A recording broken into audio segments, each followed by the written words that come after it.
திருப்பரங்குன்றத்தில் பார்த்தீங்கன்னா ஒன்றிய பிரதமர் நரேந்திர மோடி மதுரையில் வந்து என்ன பேச்சியா, இங்க வந்தா எப்படியாவது தமிழ்ல 4 வரியை எழுதி கொடுப்பாங்க, பேசுவாரு. திருக்குறள், அக்ரா முதலா எழுத்தெல்லாம் அதிபகபன் முதற்றே உழுகு அப்படிவாரு. ஆகா என்ன அழகா.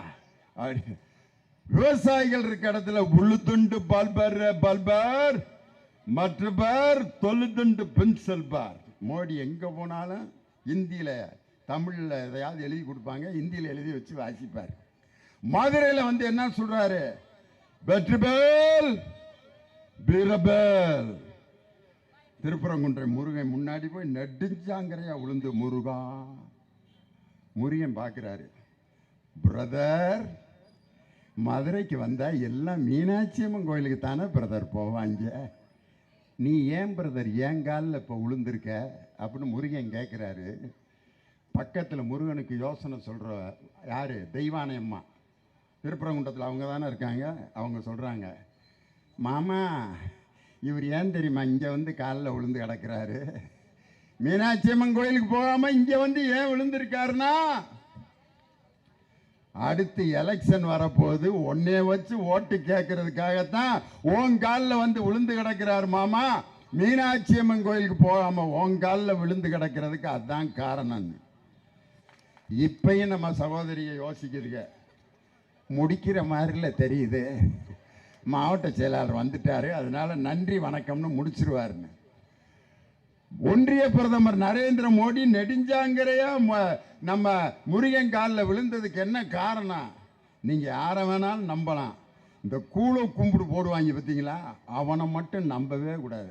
வாங்க மாமா நல்லா இருக்கியா அப்படின்னு கேட்குறவனை நம்பலாம். மாமா நல்லா இருக்கீங்களா மாமா அப்படின்னா மாமனுக்கு விஷம் வச்சு கொல்ல போறான்னு அர்த்தம். இந்த கூழ கும்பிடு போடுறவனை நம்பவே கூடாது. இப்படித்தான் ஒரு கலெக்டர்கிட்ட முனியாண்டின்னு ஒருத்தன் வேலை பார்த்தேன். கலெக்டர் கூப்பிட்டாரு, முனியாண்டி ஐயா வாடா வர்றையா ஐயா அப்படின்னு காலில் விழுவான், எந்திரிப்பான், கும்பிடுவான், காலை தொட்டு கும்பிடுவான். கலெக்டரு கிடைச்சா முனியாண்டி மாதிரி ஒரு வேலைக்காரன் நமக்கு கிடைக்கணும்டா அப்படின்னு நினைப்பாரு. அப்படி இருந்த முனியாண்டி ஒரு நாள் அந்த கலெக்டர் வீட்டில் கிணறு இருக்கு, அதில் தண்ணி இறைச்சி குளிச்சுக்கிட்டு இருந்தார் கலெக்டர். கிணத்துக்குள்ள தவறி விழுந்துட்டாரு கலெக்டர். ஐயோ முனியாண்டி முனியாண்டி கிணத்துக்குள்ள விழுந்துட்டான்டா, காப்பாத்துறான்னு கத்துறாரு. முனியாண்டி ஐயா ஐயா ஐயா கிணத்துல விழுந்துட்டாரு, ஐயா விழுந்துட்டாரு, ஐயா ஐயா இந்த கைத்த போடுற ஐயா அப்படின்னு கைத்த போட்டுக்கிட்டு இருக்கான். இன்னொரு பியூன் வந்து, மாப்பிள்ள கலெக்டரை மாத்திட்டாங்க மாப்பிள்ள அப்படின்னு சொன்னோன்னா போட்ட கயிறை திருப்பி எடுத்துட்டேன். டே வேற கலெக்டர் வந்துட்டாரு, அதனால இவரை தூக்கி என்ன தூக்காம இருந்தேன்னா சாவட்டுன்ட்டு கிளம்பிட்டான் முனியாண்டி. டே சாவ போறா, ஐயோ ஐயோ ஐயோன்னு கத்துனாரு, விட்டுட்டான். கூழ கும்பிடு போடுற முனியாண்டி மாதிரி தான் நம்ம ஒன்றிய பிரதமர். தமிழக மக்களை கும்பிடு போட்டு ஏமாற்றலாம் என்று நினைக்கிறீர்கள். இது பெரியாருடைய மண், திராவிட மண். திராவிட கோட்டையை உங்களால் எந்த காலத்திலும் தகர்த்து எறிய முடியாது. அது மட்டும் இல்ல, எடப்பாடி பழனிசாமி ஐயா இருக்காரு, மதுரையில் கூட்டம் முடிஞ்ச அடுத்த நாளே டில்லிக்கு ஓடினார். பார்த்தீங்களா, குட்டு குட்டு குட்டு குட்டு குட்டுன்னு ஓடுறாரு. எங்க போறீங்கன்னு கேட்குறாங்க ஏர்போர்ட்ல.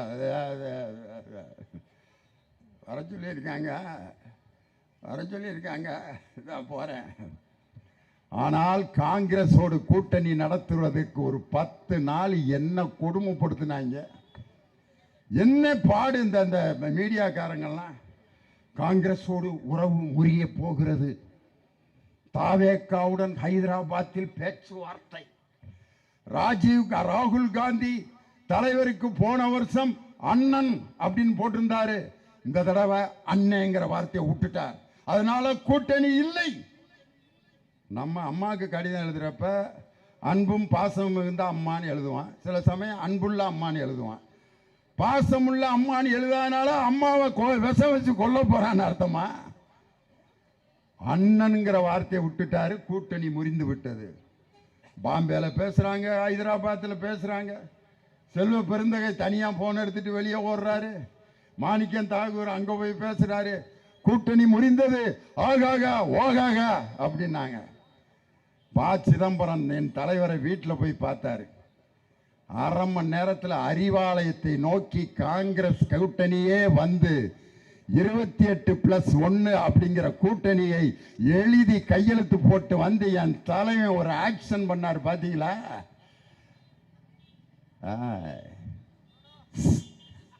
அப்படின்னா என்ன அர்த்தம்? எடப்பாடி முடிஞ்சிரா ஜோலின்னு. எடப்பாடி மட்டும் இல்ல, இன்னொருத்தர் கனவு கண்டுகிட்டு இருந்தாரு. யாரு? என்ன கொப்பர. யோசிக்கிறீங்களா யாரா என்ன கொப்பரன்னு? புதுசா கட்சி ஆரம்பிச்சார்ல ஒருத்தர், அவருக்கு பேர் நான் வச்சிருக்க பேரு என்ன கொப்பர. ஏன்னா இந்த கடைசி காட்சியில் சினிமாவில் வில்லன் உட்கார்ந்துருப்பாரு, கதாநாயகனை கைத்துல தொங்க விட்டு அந்த கொதிக்கிற எண்ணெய்க்கு நேர தொங்க விட்டுருப்பாங்க. அப்ப வில்லன் கேட்பான், நான் சொல்வதற்கு கையெழுத்திடாவிட்டால் என்ன கொப்பரையில் அப்படியே கைத்த விட்டனா குழஞ்சு செத்துருவேன். அப்படி உடனே கதாநாயகன் அப்படியே இறக்குவாங்க. நம்ம படம் பார்க்குறவங்களாம், ஐயோ கதாநாயகன் என்ன கொதிக்குது, உள்ள விட்டுருவான் போல இருக்கு, செத்துருவார் போல இருக்கே கதாநாயகன், டக்குன்னு மேலே ஏற்றிடுவான். கையெழுத்து போடுறியா இல்லையா? முடியாது, கையெழுத்து போட மாட்டேன். என்ன கொப்பரை? ஐயா பா பா பா பா, திரும்ப மேலே ஏத்து. அந்த எண்ணெய் கொப்பரை வேற எது இல்லை, சிபிஐ விசாரணைங்கிற எண்ணெய் கொப்பரைய அந்த புதுசா இருக்கிற கதாநாயகன் கட்சி கைத்துல தொங்க விட்டுட்டு மோடி இப்படியே ஏத்திக்கிட்டு இறக்கிட்டு இருக்காரு. அதனாலதான் வாரத்துக்கு ஒரு தடவை வந்து ஸ்டாலின் சார், ஸ்டாலின் அங்கிள், இன்னைக்கு நான் சொல்றேன் அடுத்த மீட்டிங்ல மோடி சார், மோடி அங்கிள் அப்படின்னா எண்ணெய் கொப்பரை தான். சிபிஐங்கிற எண்ணெய் கொப்பரையில் விழுந்து குழைந்து போவாய். ஒரு கதை மட்டும் சொல்றேன், பாட்டிகளா இருக்கிறதுனால. ஒருத்தன் ஸ்கூலில் படிச்சுக்கிட்டு இருக்க பையன் டீச்சர்கிட்ட எந்திரிச்சு, 1ஆம் கிளாஸ் படிக்கிறவன், டீச்சர் அர்ஜென்ட்டாக இருக்கு. டே இப்போ தானடா போயிட்டு வந்தேன். இல்லை டீச்சர் திருப்பி வந்துருச்சு போடா. டீச்சர் சொன்னாங்க, இனிமேல் பொம்பளை டீச்சர்கிட்ட எப்படி அசிங்கமாக விரலை நீட்டிட்டு கேட்காதரா. சரிங்க டீச்சர், எப்படி கேட்கறது? இனிமே உங்களுக்கு உச்சா வந்தா விசில் அடிக்க போறேன் டீச்சர்னு கேளு, நான் விட்டுறேன் அப்படின்னா.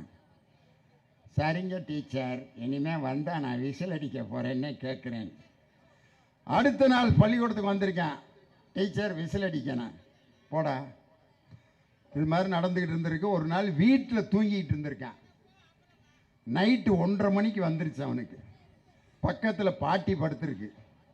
பாட்டி விசில் அடிக்கணும் எந்திரி அப்படின்றது. டேய், நைட்டு 1:30 மணிக்கு விசில் அடிச்சா பக்கத்தில் தூங்குறவங்களாம் முழிச்சுக்க மாட்டாங்களா? இல்லை பாட்டி, ரொம்ப அர்ஜென்ட்டான விசில். டேய், விசில் என்னடா அர்ஜென்ட் ஆர்டினரி? இல்லை பாட்டி, உனக்கு அதெல்லாம் தெரியாது, வந்தா தானே உனக்கு தெரியும். ரொம்ப அர்ஜென்ட்டான விசில்.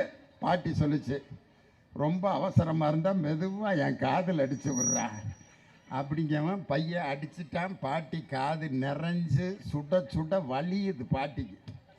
அட பாடாவதி நாய் பத்த புள்ள, என் காதில் அடிப்பேன்னு தெரிஞ்சிருந்தா நான் என்னான்னு கேட்டிருப்பனாடான்ட்டு. அந்த கம்பெனிகளுக்கு பூரா காதில் மக்கள் அடிப்பார்கள்ங்கிறதுக்கு இதுதான் எடுத்துக்காட்டு. வாரத்துக்கு ஒரு முறை வந்து ஒரு கூட்டத்தை போட்டுவிட்டு சவால் விட்டு கொண்டிருக்கக்கூடிய அந்த டிகேகே, தமிழ்நாடு கலிசடைகள் கழகம், அதெல்லாம் இருக்கிற இடம் தெரியாமல் போய்விடும் திராவிட முன்னேற்ற கழகத்தினுடைய செயல்பாட்டுக்கு மத்தியில் இன்னைக்கு எடப்பாடி பழனிசாமி அப்படி ஒரு இளைஞரணி கூட்டத்தை நடத்த முடியுமா உங்க கட்சியில? எடப்பாடி பழனிசாமி போனாரு டில்லிக்கு. அப்ப யாரை பார்க்க போனாரு? ஐயா அமித்ஷா ஐயா, உள்துறை அமைச்சர். போனோன்னு என்ன நடந்திருக்கான்? என்ன நடந்திருக்கான்?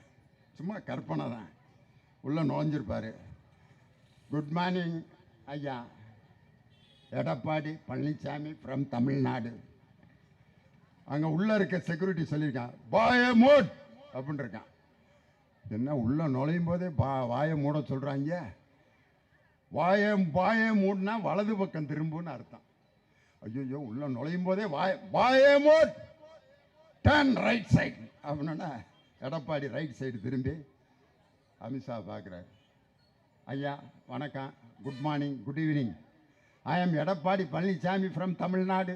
எஸ், தும் போலோ போலோ போல் சார் போல் பேசு அப்படின்னு. In Tamil Nadu Modi said NDA government TTV Dhinakaran is not cooperating me. Anbumani Ramadoss is not also cooperating me அப்படின்னு அமித்ஷா ஹிந்தியில் ஒரு வார்த்தை சொல்லியிருக்காரு. என்ன சொன்னாரு? மோ பங்கம் கரேஹோ. என்னடா சொல்றாரு? போய் நல்லபடியா கூட்டணியை நடத்துங்கன்னு சொல்றாரா? இல்ல, வாயை மூடிக்கிட்டு வேலையை பாரு, சொல்றத செய்யி அப்படின்னு அமித்ஷா என்னை அனுப்பி விட்டாருன்ட்டு வர்றப்ப இப்படி வந்தார் பாருங்க. நாங்கள் அவரை பின்தொடர்ந்துதான் சென்றோம், ஆனால் அவன் எங்களை முன்தொடர்ந்து சென்று விட்டான் அப்படின்னு பாலையா சொல்லுவார் பாருங்க. இதுவரைக்கும் பாஜகவுடன் கூட்டணி நடத்தி பேச்சுவார்த்தை முடியவில்லை என்று சொன்னால் அமித்ஷாவிடம் கட்சியை அடகு வைத்த எடப்பாடி பழனிசாமி இருக்குமிடம் தெரியாமல் காணாமல் போவார். 2026 ஆட்சி அமைக்க போவது எங்கள் முத்துவேல் கருணாநிதி ஸ்டாலின் என்ற அந்த முதலமைச்சர் தான். ஒரே ஒரு செய்தியை மட்டும் சொல்லி முடிச்சிடுறேன். எடப்பாடி பழனிசாமி அவர்கள் ஒரு வாக்குறுதி கொடுத்தார். என்ன வாக்குறுதி? ஆம்பளைகளுக்கு இலவசமாக பஸ்ஸில் பயணத்தை நான் தருகிறேன். அப்ப யோசிக்கிறாங்க, யோ 4 வருஷம் ஆட்சி பண்ணீங்களே, அந்த நேரத்தில் பெண்களுக்கு ஒரு 100 ரூபா உரிமை தொகை கொடுத்திருந்தா கூட இப்ப நீங்க சொல்றத நாங்க ஒத்துக்கிறோம். ஒரு 100 ரூபாய் கூட உரிமை தொகை கொடுக்க முடியாத நீங்கள் எப்படி ஆண்களுக்கு விடியல் பயணத்தை கொடுப்பீங்க? ஒவ்வொரு வீட்டுக்கும் 10,000 ரூபா கொடுப்பேன்னு அள்ளி விட்டுக்கிட்டு இருக்காரு. காரணம் என்னன்னா, நம்ம வரப்போறதில்லை, எதையாவது சொல்லி விடுவான், அதுலையாவது ஒரு 1000-2000 ஓட்டு நமக்கு கிடைச்சி டெபாசிட்டாவது நமக்கு கிடைக்குமாங்கிறதுக்காகத்தான் இப்படி கோரிக்கைகளை அள்ளி கொடுத்துட்டு இருக்காரு. அதில் எனக்கு ரொம்ப பிடிச்ச கோரிக்கை, ஒரு வாக்குறுதி என்னன்னா, எடப்பாடி பழனிசாமி ஜல்லிக்கட்டை அடக்கும் பொழுது யாராவது செத்து போனால் அவங்களுக்கு 15 லட்சம். ஜல்லிக்கட்டு காளையை அடக்கி செத்துட்டா 15 லட்சம் கொடுப்பேன்னு யாரு? எடப்பாடி பழனிசாமி. ஏயா வாக்குறுதி சாகிறதுக்காயா வாக்குறுதி கொடுப்பாங்க? இப்போ பஸ்ஸு போயிட்டு இருக்கு, ஒருத்தர் ஏறி நிற்கிறார் பஸ்ஸில். பயணிகளே, நீங்கள் எல்லாரும் ஆக்சிடெண்ட்டில் செத்தா உங்கள் குடும்பத்துக்கு நான் 2 லட்சம் கொடுக்குறேன் அப்படின்னு இப்படியே பார்ப்பானுங்க. யாரா நீயே? ஏண்டா பஸ்ஸில் ஏறி செத்தா 2 லட்சம் கொடுக்குறேன்னு சொல்றியே, நீலாம் மனுஷனா? இறங்கிடா கீழே. ஒரு 2 லட்சம் எனக்கு தேவையில்லை, டிரைவர்கிட்ட வர்றேன். அண்ணே, நீ மோதி இறந்தீனா உனக்கு 50 லட்சம் தர்றேண்ணே. டிரைவர் வேணட்டே, இப்போதான்டா கல்யாணம் ஆயிருக்கு எனக்கு. மோதி செத்தீனா 50 லட்சம் தர்றேங்கிறிய, நீலாம் மனுஷனா? அந்த ஆளை ஒத்துக்குவோமா? செத்து போனால் 15 லட்சம் தருகிறேன் என்று சொன்ன எடப்பாடி பழனிசாமி எங்க? ஜல்லிக்கட்டு காளையை அடக்கியவனுக்கு அரசு வேலை கொடுத்த ஒரு தலைவர் நம் திராவிட முன்னேற்ற கழகத்தினுடைய முதலமைச்சர். எங்கேயாவது ஜல்லிக்கட்டு போட்டி நீங்க பார்த்திருக்கீங்க? ஜல்லிக்கட்டு அப்படி சீறி வர்றப்ப ராமராஜ் ஐயான்னா பேச்சு பேச்சு நீ பெருமை உள்ள பேச்சு அப்படின்னு கண்ட்ரோல் பண்ணுவார். ஜல்லிக்கட்டு கால் அப்படி காலில் அப்படியே மண்ணெல்லாம் பிறண்டிக்கிட்டு அப்படியே இருக்கு. ஏற்கனவே 10 பேரை அடிச்சு போட்ட ஜல்லிக்கட்டு காலை. அந்த ஜல்லிக்கட்டு காலைக்கு பாக்கெட்ல இருந்து 2 புல்லுக்கட்டை கொடுத்து நான் அடக்குவேங்கிறாரு. இப்படி ஒரு வீரனை எங்கேயாவது பார்த்துருக்கீங்களா? எத்தனையோ ஊர்ல ஜல்லிக்கட்டுல பார்த்துருப்பீங்க. வீரர்கள்லாம் இப்படி முண்டாசை தட்டி மாட்டை அடக்கிறதுக்கு போவானா, எல்லாம் கோமணத்தில் புல்லுக்கட்டை மாட்டிக்கிட்டு டே பைத்தியமா பிடிச்சிருக்க உனக்குன்னு. ஒருத்தர் செத்தா 15 லட்சம் கொடுக்குறேங்கிறாரு, இன்னொருத்தன் புல்லுக்கட்டை காமிச்சு மாட்டை அடக்குவேங்கிறான்.